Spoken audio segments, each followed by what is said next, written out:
Okay, so in this second circular review problem, it's a good challenging one on looking at centripetal accelerations of the hour and minute hand on a watch.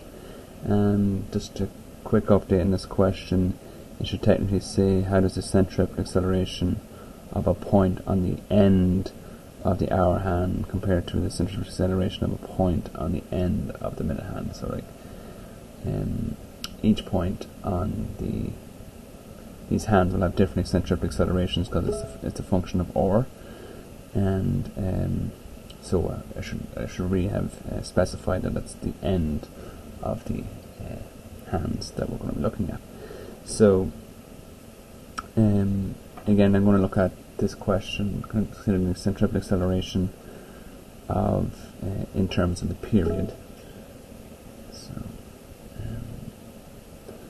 I have ACP will be equal to 2 pi all to be squared over the period times r. And what I want to do here is consider I'm going to consider a ratio. So I'll consider a ratio of AH over A minute, and then look at what that number produces, and to figure out which of these is the correct answer. So I won't use CP here. I'll just assume that we're talking about centripetal acceleration just to avoid any confusion with extra subscripts. So I want to do a hour hand over a minute hand. So this will be 2 pi all to be squared over t of the hour hand times the r of the hour hand over, again, 2 pi over t of the minute hand all to be squared times r minute. So we're going to these 2 pi's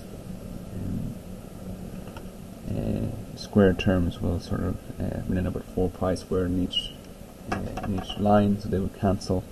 So you would end up with r hour over t hour to be squared, all divided by rm over t m to be squared. So we've got a fraction divided by a fraction. So this ratio of a hour over a minute will be equal to r hour over th squared. So we turn the other fraction upside down and multiply. So t minutes squared over, sorry, mistake there, so over rm. And now we can sort of figure out what this ratio is. So here you gotta think that maybe, so if I write maybe just in this room over here, we know that if I say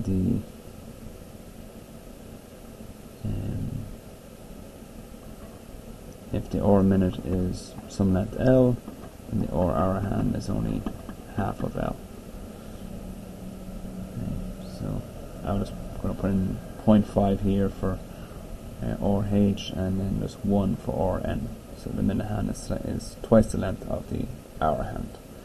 And you just got to think carefully about the period. So I don't know if this helps, but I look at my watch.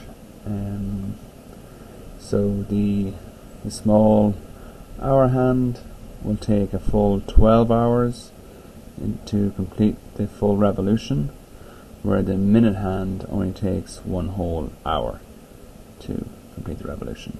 So the small one, 12 hours, and then the minute hand takes an hour.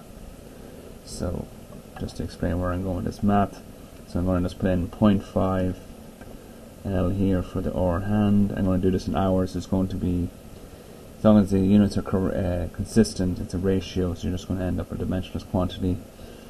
So let's do 12 hours all to be squared times the minute period is an hour, so those squared hours will cancel, and then the rm is 1 L, there's L, so those L's will cancel, those hour squares will cancel, but not all the square, you have to square the 12.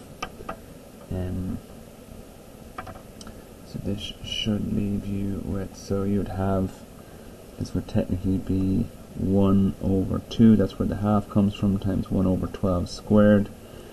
So 12 squared is 144, times 2 is 288. So the a hand over a minute is 1 over 288.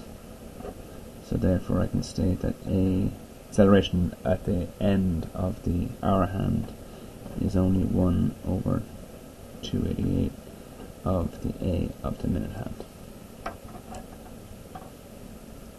So that leaves us with choice D.